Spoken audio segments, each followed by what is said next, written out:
J'ai commencé... bon, peut-être vous allez m'insulter, les gars. Peut-être vous allez m'insulter. J'ai commencé SNK, les gars. J'ai pas kiffé. Je suis à 2 épisodes, les gars. Juste 2 épisodes. Deuxième épisode. Je suis pas en train de kiffer, les gars.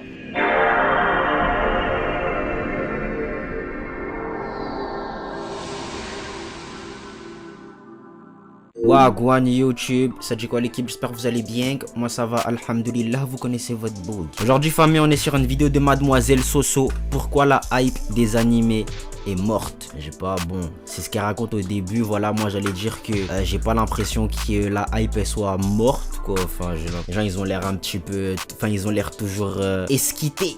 T'as vu, quand il y a un délire qui sort et tout, ils ont l'air d'être, voilà quoi, ils ont l'air d'être chauds, t'as vu. Quand il y a les délires de Demon Slayer, les délires de JJK et tout, genre, les gens ils ont l'air d'être à l'affût, tu vois. Donc, j'ai pas l'impression que la hype elle soit morte. Après, voilà, on va laisser Mademoiselle Soso nous donner son avis. Installez-vous confortablement, petite boisson, petite collation, vous connaissez la chanson. C'est parti, let's go la femme.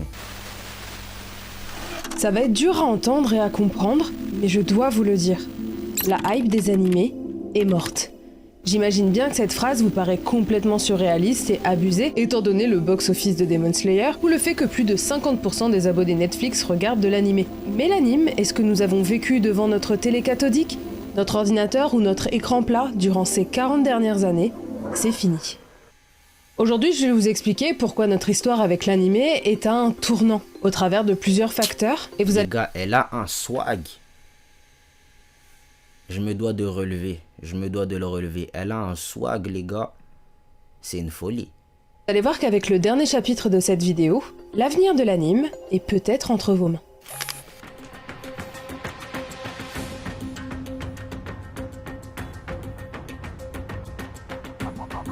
La hype des animés, c'est terminé, les gars.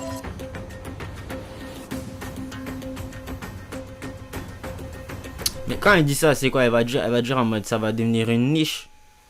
Ça va devenir une niche, genre ça va plus être mainstream comme à un certain moment, genre. Moi j'ai l'impression que c'est toujours mainstream, mais bon. Que vous aussi vous avez perdu la hype des animés depuis maintenant quelques mois. Pour comprendre ce phénomène que nous traversons actuellement, on doit revoir ce qu'a traversé l'animation japonaise. C'est toujours important pour comprendre un phénomène actuel de fouiller dans le passé. C'est quelque chose que j'adore faire. Purée de pommes de terre, c'est grave un placement de produit, les gars. On avance, on avance, on avance, on avance.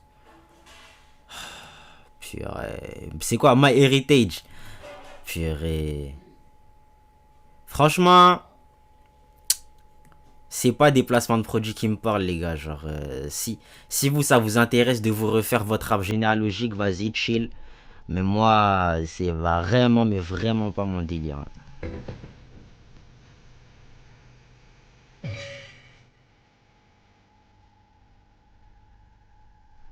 Nous sommes le 1er janvier 1963. Et le premier épisode de ce qui va être la base des animes tels qu'on les connaît aujourd'hui, Astro Boy, l'œuvre du papa du manga Osamu Tezuka, sort sur la chaîne Fuji TV. Un anime qui se suit épisode par épisode, une trame narrative plutôt longue, dans un format hebdomadaire qui sort tout le temps à la même heure, des épisodes de 25 minutes avec même un opening musical.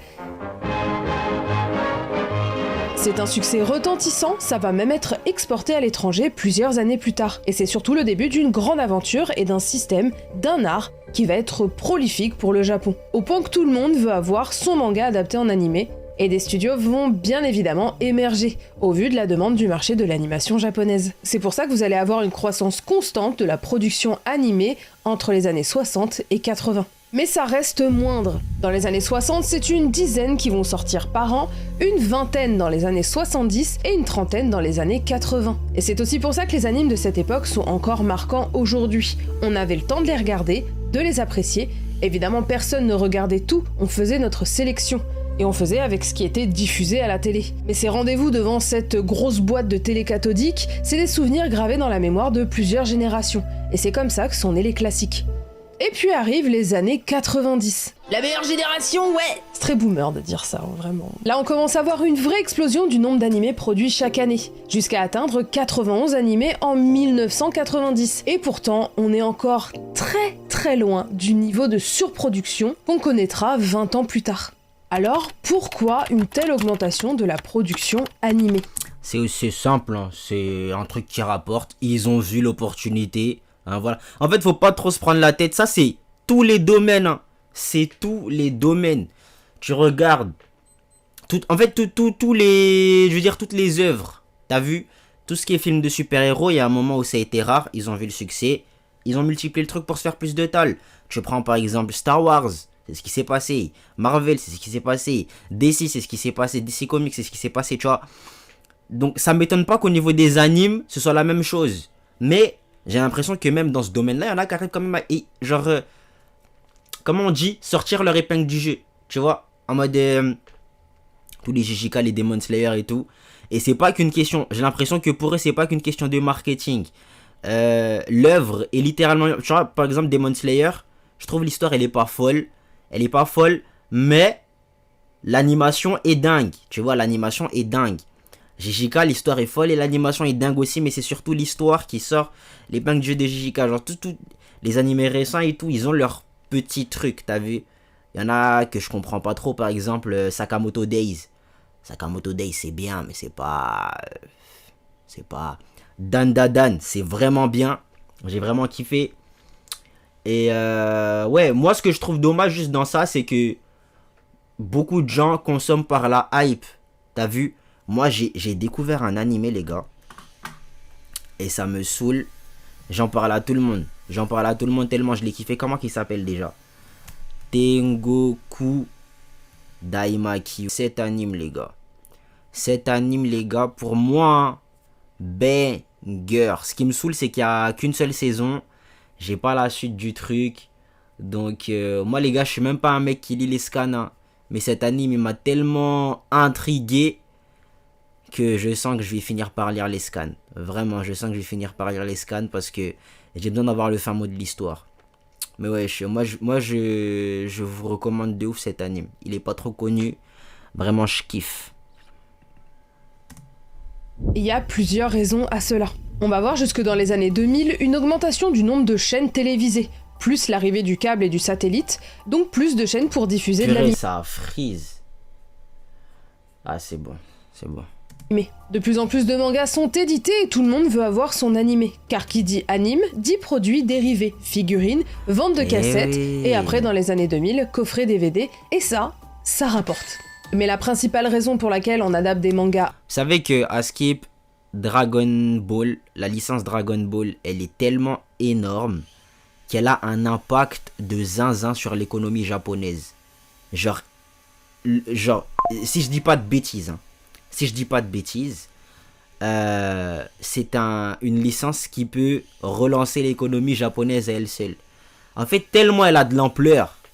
Faites des recherches, peut-être je dis une bêtise, mais je sais que c'est un truc qui est assez big au Japon. Genre. En animé, c'est parce que ça permet de booster les ventes du manga papier. L'anime profite à tout le monde, aux chaînes de télé, aux diffuseurs, aux grandes entreprises qui vont s'occuper des produits dérivés, et des maisons d'édition qui voient leur vente de manga boostée grâce à ceux qui auront découvert l'univers de ce manga au travers de l'animé. Et ça, jusqu'à aujourd'hui, c'est une formule qui... God damn, il y a des gens qui achètent ça, genre. Les gars, je suis un fan de Demon Slayer, j'achète pas ça, wesh. J'achète pas ça. 829 € la figurine. Non, tu t'es trompé. Tu t'es trompé de ouf. Continue de marcher. D'autant plus que le marché à l'international explose. Rien qu'à voir le Club Dorothée dans les années 80, et même s'il y a eu sa fermeture dans les années 90, l'arrivée de Pokémon va absolument tout bouleverser, et à partir de là... Alors Pokémon, les gars, je déteste. Je déteste. Si vous kiffez ça, libre à vous. Si ça vous fait kiffer, franchement, c'est bien. Mais Pokémon, les gars, je déteste. C'est au même... Je déteste autant que... je crois j'ai pas aimé Inazuma Eleven pareil. J'ai pas aimé tous les délires des Beyblade. En fait, j'aime pas les animes Yu-Gi-Oh aussi pareil. J'aime pas les animes où les personnages principaux, dans les bastons, ils envoient quelqu'un pour aller se bastonner. T'as vu? Genre t'es là, y'a Heja, il dit ouais Pikachu vas-y. Non, c'est... Ça manque de... Tu sais, non. Non. T'as vu? J'allais comparer les protagonistes de Pokémon avec Megumi dans JJK parce que lui aussi il a il a ses familiers, tu vois, que je pourrais comparer à des Pokémon, mais non. Non, dans JJK, c'est plus subtil, c'est mieux fait, t'as vu, et puis c'est vraiment pas le même anime, donc je pourrais pas les comparer en vrai. Mais ouais, ça pour dire que j'aime pas Pokémon. Ségolène Royal. Je pense que acheter des émissions de télévision au kilo, des kilomètres de dessins animés japonais comme ça se fait sur TF1, je pense que ce n'est pas normal. C'est surtout l'apologie du héros violent. Violence, De la violence. Et les japonaiseries. Alors, je voulais le ressortir, essayer de le retrouver pour voir ce qui a été écrit. Alors, quand même, il y a un point d'interrogation. C'est-à-dire qu'il y a japonais. Non, mais c'est super important. C'est art ou japonaiserie, donc on introduit le fait que, quand même, c'est pas forcément que de la japonaiserie, mais le terme est là. Et ça, c'est très très long pour se débarrasser. Enfin, on s'en débarrasse pas, on l'a dit, donc il faut assumer, mais qu'est-ce qu'on a pu me ressortir, ce truc-là ? Pourront dire ce qu'ils veulent, mais l'anime en France trace déjà sa route avec des fondations bien solides qui ont commencé à se construire dès les années 80.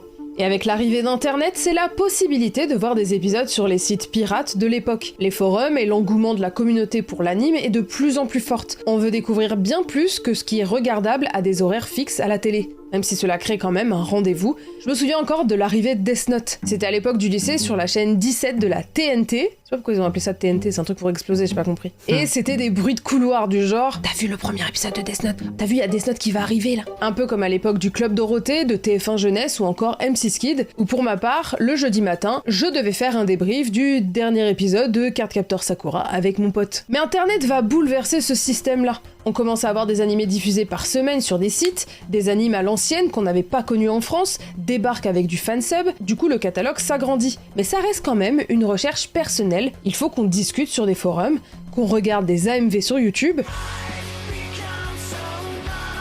pour se donner des idées de ce qu'on pourrait... Moi c'est mon cousin qui m'a fait découvrir les AMV. C'est des AMV de quoi d'ailleurs ? AMV... Je sais plus, mais moi je sais que c'est mon cousin qui m'a fait découvrir les AMV. Je suis pas non plus un giga fan, mais il y avait des trucs stylés. Regardez, on cherche par nous-mêmes à regarder plus d'animes, ils ne sont pas directement servis sur un plateau. Et à partir des années 2010, ça va être le début d'une nouvelle ère pour l'animé, car avec l'arrivée des plateformes de streaming légales, proposant un catalogue complet avec la possibilité de regarder en version japonaise ou version française, vous pouvez regarder certaines séries qui sont déjà terminées de manière légale, plus besoin d'attendre une rediffusion sur la chaîne Manga ou des 17. Tout est disponible, mais des séries comme Naruto et One Piece sur ADN continuent d'avoir une forme d'attente, avec le fait de se donner rendez-vous chaque semaine à la même heure. Mais l'explosion des réseaux sociaux, puis l'arrivée des premiers créateurs de contenu manga, qui vont proposer des animés, des analyses, des découvertes, des top puissances à foison, vont favoriser le fait de nous servir sur un plateau d'argent quoi regarder. Parce que dans la période des années 2010, on est déjà sur une moyenne de 190 animés produits par an. C'est évidemment impossible de tous les voir, mais surtout déceler quelles seront les bonnes pépites. Et terminer chaque série qu'on aura... Moi j'aime pas tester des trucs les gars. J'aime pas tester des trucs. Bon, je l'ai fait avec Tengoku Daimakyo, là, l'anime que je vous ai montré là et tout. Mais sinon j'aime pas... Bon après, j'ai pas vraiment testé... Enfin, en gros j'avais vu 2-3 scènes et tout qui m'ont fait rire sur Twitter ou sur Instagram de l'anime là, Tengoku Daimakyo et tout. Et je me suis dit, ah il est là, c'est quand j'avais pris un abonnement Disney+. Il dit vas-y il est sur Disney+, je vais tester. Et j'ai pas été déçu. Mais sinon, en général, je n'aime pas tester des trucs. J'ai testé Bleach. On m'a dit qu'il fallait vraiment tenir. Les gars, j'ai essayé de regarder. J'ai du mal. En fait, je saurais pas dire si... C'est pas en mode c'est nul. Mais ça me retient pas, en fait. Ça me retient pas. Tu vois, il n'y a pas de truc... T'as les fous. Peut-être il faut que je lui redonne sa chance, que j'essaye de continuer encore. J'ai commencé... Bon, peut-être vous allez m'insulter, les gars. Peut-être vous allez m'insulter. J'ai commencé SNK, les gars. J'ai pas kiffé. Je suis à 2 épisodes, les gars. Juste 2 épisodes. Deuxième épisode. Je suis pas en train de kiffer, les gars. Franchement, essayez de me convaincre. Parce que, les gars, purée. Askip, c'est lourd, hein. Après, c'est les goûts et les couleurs, les gars. Si j'aime pas, c'est tout. T'as vu, peut-être qu'il faut que je leur redonne sa chance, lui aussi. Parce que j'ai regardé que 2 épisodes, en vrai. Et je crois le deuxième, je l'ai même pas fini. Ça commence à être un peu plus compliqué. Mais des énormes séries qui vont très bien marcher vont quand même sortir leur épingle du jeu. On peut penser à l'Attaque des Titans, Tokyo Ghoul ou encore Sword Art Online. Tokyo Ghoul, les gars, potentiel gâché, purée. Tokyo Ghoul, ça aurait pu être tellement lourd. Il y a des trucs lourds qui sont sortis de cet anime, t'as vu? Mais bordel, qu'est-ce qu'ils ont fait n'importe quoi avec. Et ce dernier va même lancer un véritable phénomène de isekai-like qui encore aujourd'hui pullule sur nos plateformes. En vérité, SAO, ça a été un ovni quand c'est sorti. Mais ça n'a pas vraiment fait du bien au monde de l'animation. Un chara-design redondant jusqu'à encore aujourd'hui, la même colorimétrie et un scénario copié-collé, des clones de héros façon Kirito. Quel enfer! Et pourtant j'adore Sword Art Online. Mais vous le savez, en 2020, une pandémie mondiale va ralentir complètement la production animée. Et on aurait pu se dire qu'après ça, ils vont reprendre tranquillement. Que nenni! En 2026, selon le créateur de contenu TOMCX, c'est 392 animés qui vont sortir cette année. Bien évidemment, c'est en comptant les suites, les OAV, mais ça reste quand même colossal, car derrière, ce sont des studios et des animateurs en burn-out qui doivent produire toujours plus. Ouais, ça par contre, ça c'est un aspect de la production d'anime qui m'attriste un petit peu, t'as vu? Quand je regarde Demon Slayer, je me dis l'animation est lourde, mais purée... Ils ont peut-être exploité des gens tard les fous pour ça, t'as eu. Et ça me fait un petit peu culpabiliser. Mais un petit peu. Un tout petit peu. Ça veut pas dire que je vais arrêter de regarder, tu vois. Mais ouais, c'est une folie, les gars. Tout le travail qu'ils font, en fait. Je sais pas. Donnez-leur le respect qu'ils méritent, t'as vu. Genre, je sais pas, moi. Genre, c'est... Franchement, je sais pas. Je sais pas. Genre, ils font des dingueries et on les traite comme n'importe quoi, tu vois. Ça me saoule un petit peu. Pour des salaires de misère. Et pourtant, avec tous On ces les paye même animés pas qui bien en sortent, plus. toutes ces plateformes de streaming, en plus des diffusions télé, la multitude de choix, je ne sais plus quoi regarder. Et vous êtes beaucoup à ne plus beaucoup regarder d'anime. Moi, je regarde les classiques. Ouais, j'ai pas fini Naruto. J'ai pas fini Dragon Ball Z, Dragon Ball Super. One Piece, je n'ai pas envie de regarder. Mais peut-être qu'il faudrait que je lui donne sa chance. J'ai regardé GTO, les gars. Purée, GTO. Oh là là là là, les gars, regardez GTO. Regardez GTO. Trop de gens négligent GTO, bête d'anime. J'ai fini GTO du coup. J'ai regardé Hunter x Hunter. J'ai regardé quoi d'autre? J'ai regardé comment il s'appelle? Il y a un anime. Ça c'est pas un classique, mais c'est ce que j'ai regardé. Il y a un anime sur les Power Rangers. Loser Ranger. J'ai kiffé mais j'ai pas fini encore. Mob Psycho, pur Mob Psycho banger. J'ai regardé One Punch Man, pas la dernière saison parce qu'elle me donne pas trop envie, vu les critiques et tout. Peut-être qu'il faudrait que je lui donne sa chance aussi. J'ai regardé quoi d'autre? J'ai regardé plein de trucs en vrai. Mais ouais, quand je sais pas quoi regarder, je regarde les classiques. Les trucs que les gens ils disent que c'est lourd, t'as vu? Genre comme ça, je prends pas de risque. Il y a plus de chances que je kiffe s'il y a plein de gens qui ont kiffé déjà. Tu vois? Mais ouais, de temps en temps, je teste des trucs. De temps en temps. Mais à ne même pas réussir à finir ce que vous commencez. Vous n'êtes plus si hype que ça, vous regardez moins d'anime. Ça, votre truc éclaté au sol là, solo leveling. Nul. Si vous avez kiffé, tant mieux, hein. Tant mieux. Mais c'est nul. Les gars, en fait, solo leveling, si tu veux, j'ai l'impression que c'est juste un enchaînement de combats. T'as vu? Des combats qui n'ont pas de raison. Enfin, si, un petit peu, mais... J'ai regardé Kaiju aussi. Kaiju, que j'ai pas fini d'ailleurs. Il y a la nouvelle saison qui est sortie, il faut que je regarde. Ouais. Solo leveling, j'ai l'impression que c'est un enchaînement de combats qui n'ont des fois pas de rapport avec l'histoire ou qui n'arrivent pas à coller avec l'enchaînement d'événements. Tu vois, genre c'est... J'ai du mal à m'attacher en fait à l'histoire et aux personnages. Tu retiens pas les blases des gens, tu retiens pas les enjeux de l'histoire, tu retiens que dalle. Et le personnage principal, je le déteste. Vraiment, je comprends pas son revirement de personnalité là. J'ai pas aimé Solo Leveling. Et je lui ai donné sa chance, vraiment. J'ai pas aimé, c'est n'importe quoi. Moi, j'aime quand les combats, ils ont un enjeu, t'as vu? Genre tu sais, ils disent que ouais, c'est pour sauver sa mère qui fait tout ça là, qui truque les donjons et je sais pas quoi. j'ai l'impression que ça n'a pas son importance dans l'histoire. Tu vois? Je sais pas, hein, mais bon. Dans Hunter x Hunter, par exemple, quand le mec il va se taper contre. Bon, il y a cet enjeu-là aussi dans Solo Leveling. J'allais dire, ouais, les fourmis chimères, quand elles débarquent, c'est pour raser toute l'humanité, t'as vu? Les donjons, c'est un peu ça, mais bon. Bof. Genre bof. T'as quoi d'autre? Dans Demon Slayer, voilà. Tu vois que Tanjiro, il fait tout ça pour sauver sa petite sœur. Dans Solo Leveling, bon, sa mère, on entend parler 2-3 fois, quoi. Mais alors qu'il y en a 10 fois plus qu'il y a 30 ans. Maintenant que vous avez à peu près l'évolution J'ai regardé aussi Vinland Saga Banger, je crois que je vais le re-regarder d'ailleurs.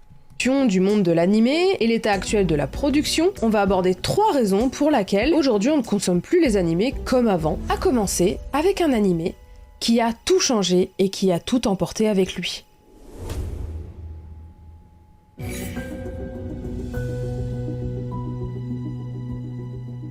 Qu'est-ce que l'effet Game of Thrones ?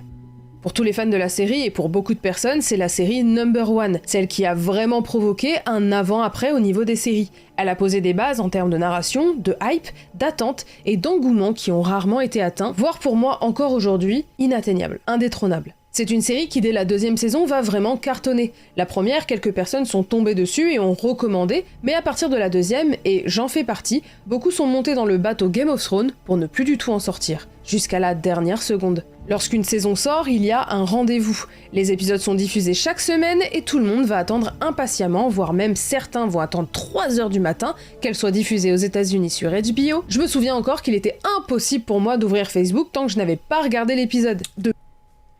J'ai pas accroché à Game of Thrones, les gars. Vous allez dire oui, mais le frérot il aime rien et tout. J'ai pas accroché, les gars. Bon, j'ai regardé que le premier épisode, voilà. Faut que je lui donne sa chance, ok. Faut que je lui donne sa chance. Mais ouais, c'est compliqué Game of Thrones pour moi. Et pareil qu'à l'Attaque des Titans, les gars. Pareil. Peur de me faire spoiler instantanément. D'ailleurs, big up à mon meilleur ami qui était le roi du spoil à l'époque, au point où certaines personnes l'ont unfollow et l'ont même insulté. Yes. On pourrait parler aussi de Walking Dead. On attendait vraiment la sortie de l'épisode, j'ai l'impression qu'à l'époque c'était le duo de choc, mais Game of Thrones a su perdurer, là où Walking Dead a perdu énormément de monde suite à la mort de Glenn, puis des saisons qui s'essoufflent sur leur scénario. Là où la pseudo-mort de Jon Snow et de son comeback qui nous avait empêché de respirer, et même si la dernière saison a énormément divisé, on a tous regardé jusqu'au bout, et ça a maintenu du monde pendant 8 longues années. 8 saisons qui ont tenu en haleine des millions de personnes à travers la planète. Je vais quand même faire une aparté sur Stranger Things, parce que c'est vrai que l'engouement de cette série est monstrueux, sauf que Netflix décide de balancer tous les épisodes d'un coup, ce qui fait que chacun à son rythme va regarder la série, et je trouve qu'en termes de spoil, il y en avait, mais c'était pas aussi hardcore, et aussi ignoble que pour Game of Thrones, parce que c'est ça la recette d'une hype, qu'elle soit série animée ou série tout court, la diffusion d'épisodes par semaine entretient une attente, un engouement, il y a une forme de patience, et de récompense. Aussi petit point parce que je sais que c'est dans les sites en général la mieux notée, Breaking Bad. J'ai l'impression que Breaking Bad... Banger. Banger, ça j'ai regardé les gars, c'est lourd. Énervé. En fait, elle est très bien notée, mais c'était pas celle où tout le monde en parlait, tout le monde attendait les épisodes. Beaucoup l'ont regardé un peu dans leur coin, et après ils se sont dit « Ah, j'ai regardé Breaking Bad, c'était génial, yes, let's go ». Il n'y a pas eu cette hype, ni les théories, donc je la mets dans une autre catégorie. Mais si on revient sur Game of Thrones, lorsque la série se termine, eh ben il y a un vide. Un sentiment qu'on ne retrouvera plus jamais, cette sensation, ce rendez-vous, cette peur du spoil, les théories, et là plus j'en parle, plus vous comprenez là où je veux en venir. On a vécu la même chose avec l'Attaque des Titans. Un peu à l'image de Game of Thrones, les viewers de la série sont arrivés au fur et à mesure des saisons. À la 3e, sortie en 2019, Shingeki no Kyojin devient l'anime qu'on attend et qu'il faut voir. Il est en train de s'imposer en tant que classique, alors qu'il n'est pas encore fini. D'autant plus qu'à l'époque, avant l'arrivée de la 4e saison, Netflix avait déjà mis les 2 premières à disposition, ce qui fait que les gens ont quand même pu rattraper. Mais le coup de maître, c'est l'après-Covid. L'Attaque des Titans revient avec une 4e saison au meilleur moment possible, avec un changement de studio, un titre qui sent les révélations pour faire de l'Attaque des Titans un des plus grands engouements animés de l'histoire. Ce qui est drôle, c'est qu'à ce moment-là de la vidéo et à ce moment-là de l'écriture de celle-ci, je me dis que les gens qui ont pas du tout kiffé ni Game of Thrones ni SNK doivent se dire « Mais de quoi elle parle celle-là ?» Non, pour le coup, j'ai vu l'engouement autour de ces deux œuvres.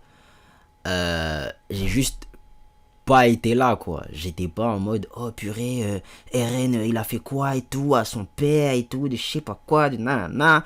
C'était lui en fait, le titan de je sais pas quoi. » Ou Game of Thrones, purée, la fin, elle est nulle. En fait, j'ai vu les gens se plaindre de ci ou s'exciter de telles choses.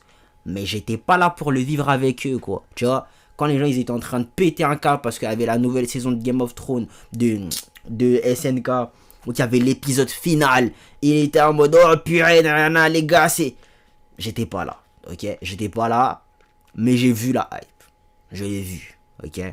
C'est nul! C'est à ce moment-là que je vous demande de sortir un petit peu de votre appréciation pour comprendre juste un phénomène, que vous ayez aimé ou pas. On ne peut pas nier l'impact de Game of Thrones dans le monde des séries, ni l'impact de l'Attaque des Titans dans le monde de l'animation. Ouais, je peux pas nier. En fait, les deux ont un cahier des charges qui force le respect et qui ont mis la barre très haute. Une animation extrêmement qualitative, musicalement c'est exceptionnel, les openings ont marqué l'histoire, c'est la recette bankable. Et sans parler de l'histoire, extrêmement bien écrite par Isayama, des personnages profonds et peaufinés, et du système de théorie qui marchait déjà avec Game of Thrones, plus il y a de théorie, et vous le savez, ne serait-ce qu'avec One Piece, plus il y aura d'engouement, plus les gens voudront savoir la suite. C'est l'anime où on ne pose pas son cerveau, on doit le brancher, et là, tous vos neurones, vos synapses sont connectés. Ce qui fait que contrairement à un anime que vous allez regarder et apprécier sans vraiment réfléchir, l'Attaque des Titans va vous marquer au fer rouge, parce que votre cerveau était à 100% avant, pendant et après votre visionnage.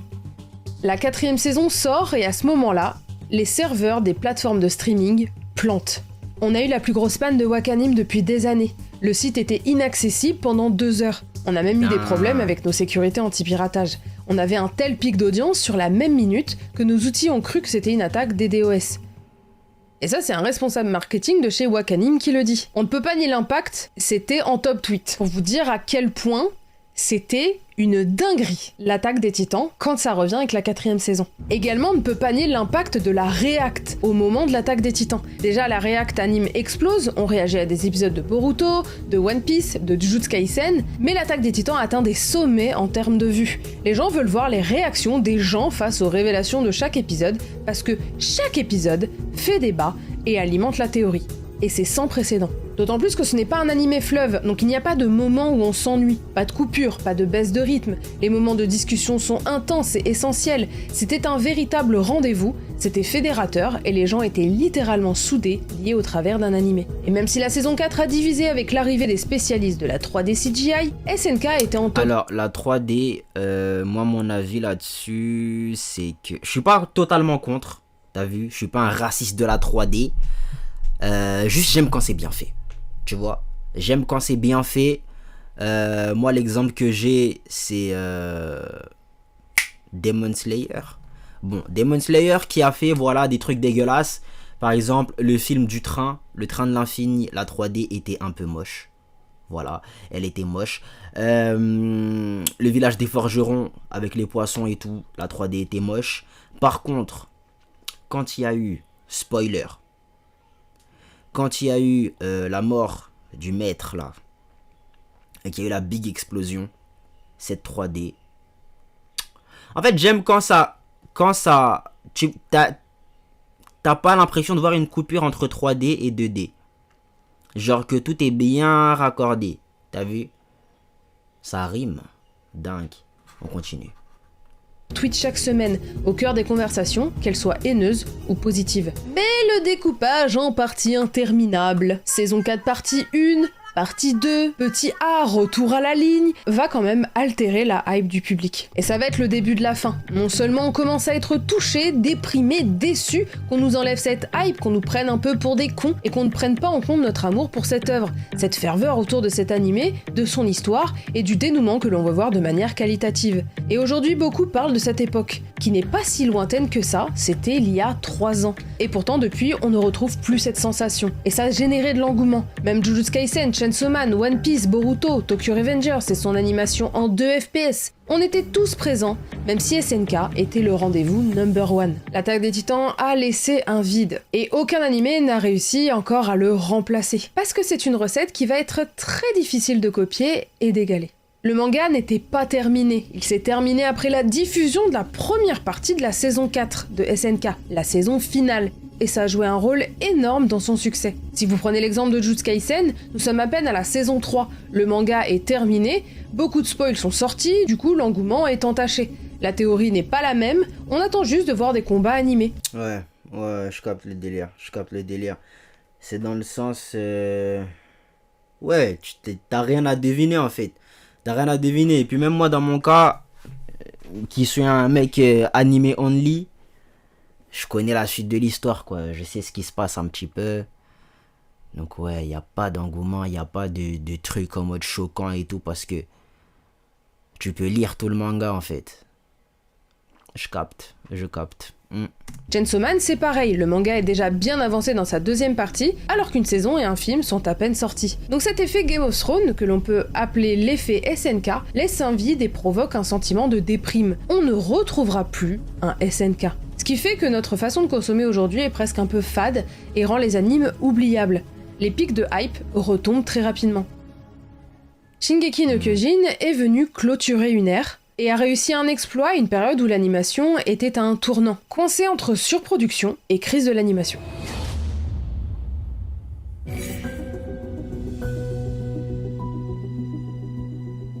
Avec la courbe de production d'animés par an, on est sur un phénomène que je vais appeler l'animé bombing. Mais alors, qu'est-ce que c'est ?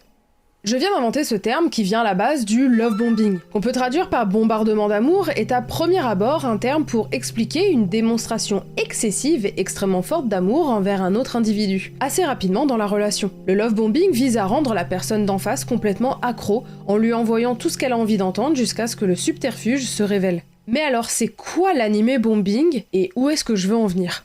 Étant donné que le nombre d'animés sortis par an depuis les années 90 a été multiplié par 10, on arrive à un stade aujourd'hui où on est submergé par l'animation, là où c'était il y a 30 ans un rendez-vous et une denrée rare, et surtout une vraie chance d'en avoir.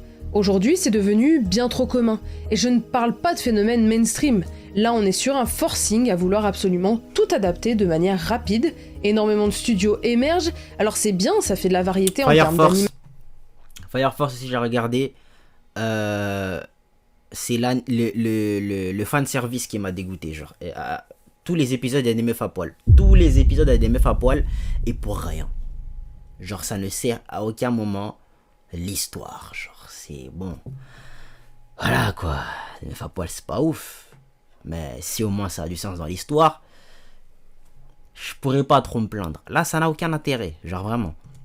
On a quand même quelques pépites qui sortent, mais beaucoup de studios aussi sortent des animés à l'appel pour remplir les fonds de caisse, qui se ressemblent tous, souvent de piètre qualité, et on n'a qu'à voir avec la création de contenu aujourd'hui, surtout dans le format court. Je vous présente un nouvel animé tous les jours. Il est effectivement possible pour Théo de vous présenter un animé par jour, tellement il y en a qui sortent à l'appel, chaque semaine.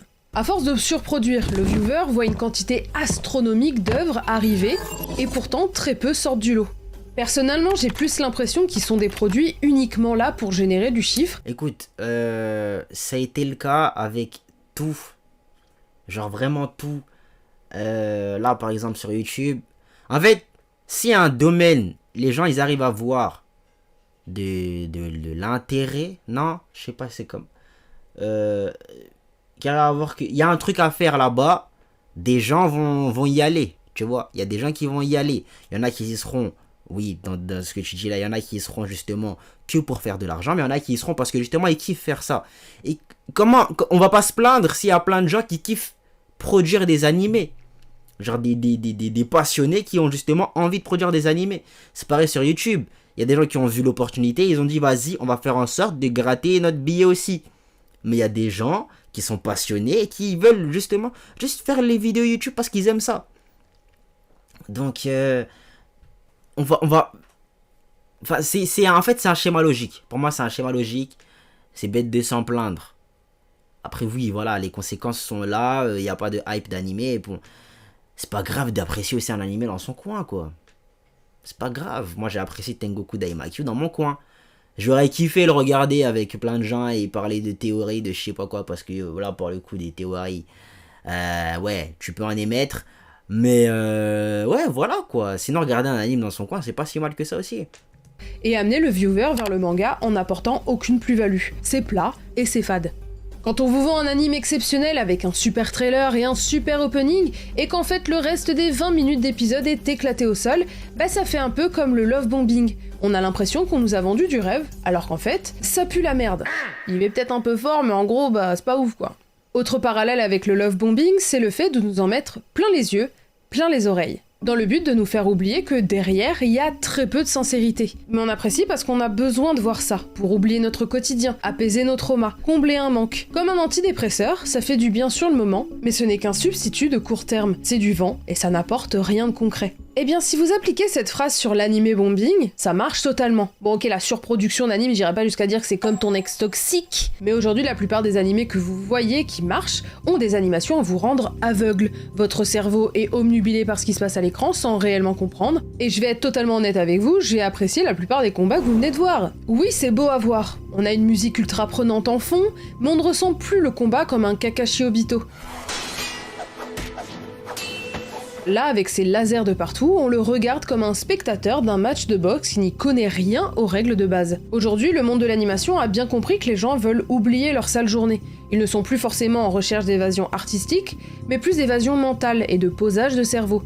On cherche à générer... Je déteste Baki et je l'ai pas regardé encore. En fait, ça part trop en cacahuète dans Baki, les gars. Qu'est-ce que tu m'as... Ils se font un tour imaginaire là, ils sont en train de découper des trucs et tout, se faire de la soupe en mode shadow manging. Qu'est-ce... Vas-y, frère. L'émotion et surtout de la sensation, beaucoup moins que de la réflexion. Des œuvres comme Evangelion et son rythme lent, ses longues phases de silence et de dialogue, ses plans fixes, pourraient-ils marcher aujourd'hui ? Pour le coup, Tengoku Daimakyu, c'est lent. C'est lent et j'ai kiffé, tu vois. Et là, pour le coup, je capte ce qu'il raconte en mode de... L'anime bombing, ça crée en fait des œuvres qui n'ont pas vraiment d'âme. Sur certains points. Ok, c'est pas... JJK, tout n'est pas à jeter. Voilà, tout n'est pas à jeter. J'avoue que si tu compares avec ce qu'elle a dit, Kakashi Obito et Maoraga Sukuna, j'avoue que tu captes pas tout ce qui se passe. Mais ça reste stylé, quoi. Je pense quand même, sans être trop pessimiste, et au vu de l'accueil qu'a reçu l'animé du Mouvement de la Terre, qu'il y a toujours un public friand de ce genre d'œuvre qui change du shonen laser baston classique. Mais force est de constater qu'un Demon Slayer fera toujours plus de stats qu'un Frieren. Les gens ne veulent plus réfléchir. Oui, je suis aigri. JJK, ça fait réfléchir, les gars.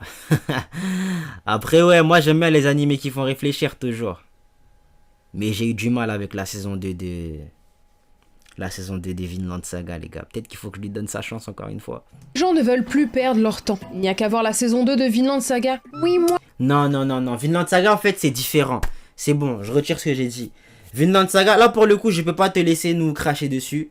Vinland Saga, en fait, tu commences la première saison, ils te vendent des trucs de fou. Tu vois, ils te vendent de la violence, de la baston, de l'action, tu vois. Saison 2, en fait, t'as l'impression, ils te le retirent comme ça d'un coup. Moi, non, c'est fini. T'en as plus. C'est comme si, vas-y, je te mets ton plat préféré. Je te mets ton plat préféré comme ça devant toi. Tu manges. T'as pas encore fini, t'es encore à la dalle. Je t'enlève l'assiette comme ça d'un coup. Ça se fait pas, wesh. Ça se fait pas, je suis désolé, là, c'est leur faute. C'est leur faute. Il fallait mériter ça, s'il te plaît. Non, je suis désolé. Là, pour le coup, je peux pas te laisser nous critiquer, là. Ah, on m'avait promis du combat, et là, en fait, le gars, il se fait taper dessus, il fait plus rien. Bah oui, c'est vrai que c'est dommage de vous forcer à essayer de... Fais chier, elle vient de m'insulter en direct live, les gars. J'aime pas ça. J'aime pas ça. Mais le message, moi, je l'ai compris, hein. Que, ouais, il aime... Ouais. Comprendre le propos de base de l'auteur. En fait, on est obligé de vous servir le tout sur un plateau sans que vous ayez besoin d'allumer votre cerveau. Et ça passe par des lasers, de l'animation qui brûle les yeux et des combats à gogo. Et on vous en sert beaucoup. Mais au final, on a tellement de choix qu'on n'a plus le choix.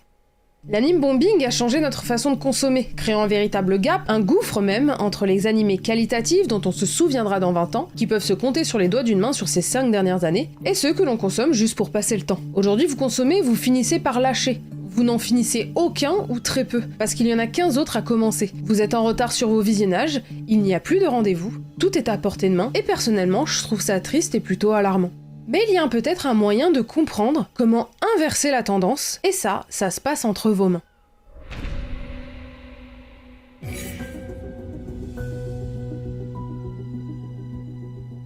Vous êtes peut-être en train de regarder ma vidéo sur votre télé ou votre ordi tout en scrollant sur TikTok ou Instagram. Et là, vous avez peut-être relevé la tête en vous disant « Mais comment elle sait ?» Eh bien, on a peut-être déjà une réponse à la problématique de cette vidéo. TikTok a matraqué et bousillé notre cerveau et le système des vidéos courtes et du scrolling a totalement changé notre consommation et bien au-delà de l'animé. Cette méthode de consommation qui nous prend quand même plusieurs heures par jour, vous n'avez qu'à regarder un instant votre temps d'écran sur votre téléphone, le fait...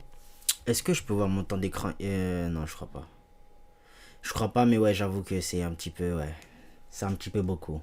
Fait que vous ne puissiez même plus vous coucher sans regarder celui-ci, en pensant que ça va vous aider à dormir, alors qu'en fait ça vous fait perdre parfois 1 heure à 3 heures de votre temps, parce que vous étiez absorbé par du vide, des choses que vous regardez à peine, que vous allez oublier en 10 secondes, alors que vous auriez pu regarder un animé, lire un livre, un manga, regarder un film, mais à la place, vous avez scrollé, et ça ne vous a absolument rien apporté. Et le pire, c'est que vous le savez. Bien évidemment, il faut nuancer. Il y a de la création de contenu, des vidéos qui sont intéressantes, des vidéos drôles qui peuvent égayer votre journée, faire rire votre meilleur pote. Ça va, c'est mon humour. Mais on va pas se mentir, la plupart du temps, notre attention au bout de 3 secondes s'évapore. C'est pour ça que les créateurs de contenu doivent trouver toutes les techniques possibles pour vous faire rester sur la vidéo. Et c'est exactement la même chose pour les animés. Ils sont obligés de vous bombarder dès le départ avec quelque chose de choquant, avec quelque chose qui va vous capter directement. Ouais. Les couleurs se font vives, l'animation C'est la même chose avec toutes les industries, hein, la série, les films, tout ça. Regardez les séries Netflix, il y avait quelqu'un qui racontait qu'elles étaient littéralement faites pour que les gens qui scrollent puissent quand même continuer de comprendre le film. C'est-à-dire ils écrivent des films, ils font des films, ils produisent des films qui sont littéralement faits pour des gens qui scrollent en même temps qu'ils regardent le film, pour qu'ils ne perdent pas le fil pendant qu'ils regardent le film. Moi c'est un truc que je peux pas faire. Si je me mets à scroller, je mets mon film en pause, les gars. Moi j'aime avoir toute mon attention sur un seul truc, en général. Et ouais, c'est n'importe quoi, wesh. Fait rapide, les changements de scène se font souvent toutes les 2 secondes, sinon vous allez décrocher et ils le savent très bien. Ces formats courts que l'on regarde souvent ont changé totalement notre mode de consommation. Nous n'avons plus... Giga, pour le coup, c'est pas le cas. Tu regardes l'épisode avec Tengen, quand ils expliquaient les règles de la traque mortelle. Justement, c'est un épisode que les gens ils ont détesté parce que voilà, il fallait mettre toute son attention dedans. JK, c'est un anime où tu réfléchis un petit peu beaucoup. Et ouais, c'est pas tout le monde qui s'est plié à tout ça en fait. Et c'est pour le mieux, je pense. Plus le temps alors qu'on l'a toujours eu. On est impatient, on est lassé extrêmement rapidement. Si vous regardez bien le format court, a même ramené cette idée d'accélération de musique. Combien de musiques aujourd'hui ont des versions speed-up, disponibles même sur Spotify? Et quand on entend la version originale, on a l'impression qu'elle est lente, alors qu'elle est normale. Et je voudrais pas faire la meuf qui sort le discours de facilité, mais je vais le faire quand même. Bienvenue dans le capitalisme! Quand l'art et le capitalisme se mélangent, voilà ce que ça donne. La société fait en sorte de changer nos modes de consommation pour qu'on consomme plus vite, en quantité, bêtement, nous engraissant le cerveau avec du bas de gamme pour qu'on se lasse vite et qu'on continue de chercher désespérément cette nouveauté qui comblera ce manque qui n'existe pas. On consomme mal et j'ai bien peur qu'on finisse bête, pour le bien d'une société qui ne veut pas trop que l'on réfléchisse, et qui préfère laisser la culture, l'art et l'intelligence à une poignée de personnes. Oui, je sais, je suis vraiment dans un délire de théorie du complot. Laissez-moi tranquille, j'aime bien. Mais... Bon, moi j'y crois, hein. Moi, j'y crois, les délires des théories du complot. C'est pas déconnant ce qu'elle raconte. Pour moi, hein, c'est pas déconnant. Et il y a quand même du positif. Ce choix amène une diversité, comme je l'ai dit, il y a toujours des pépites. Mais vous n'avez plus l'habitude de chercher ce qui va réellement vous plaire. Alors qu'au final, cette pépite que vous cherchez est peut-être au fond du catalogue. Il suffit juste Gashi Akuta aussi, j'ai regardé Gashi Akuta, c'est pas mal. de la chercher et d'être curieux.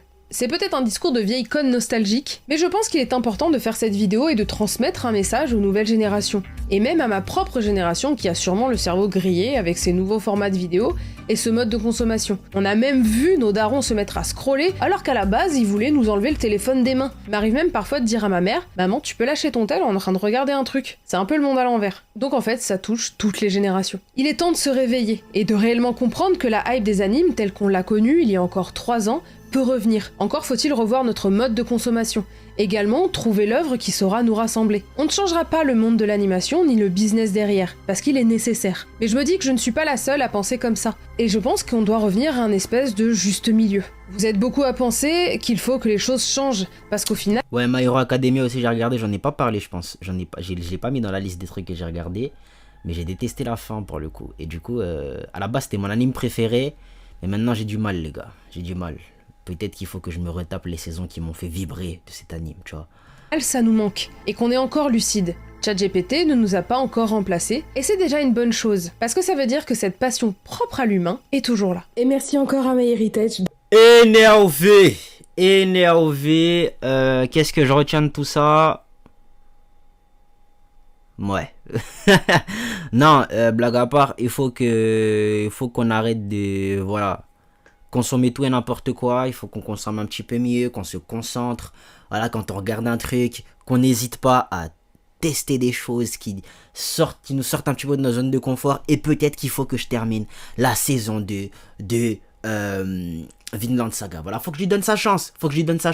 Parce qu'en fait, les animes qui ont un rythme lent et qui font réfléchir comme ça, c'est pas des trucs que j'aime pas. C'est comme je vous ai dit, c'est le changement brutal. Parce que Death Note, j'ai regardé, il n'y a pas des scènes de combat de zinzin. Tu ressens tu ressens quelque chose d'intense en regardant un mec écrire des noms dans un cahier, s'il te plaît. Vinland Saga, c'était la reggae, et d'un coup, c'est plus la reggae, wesh. Vas-y, frère. Bref.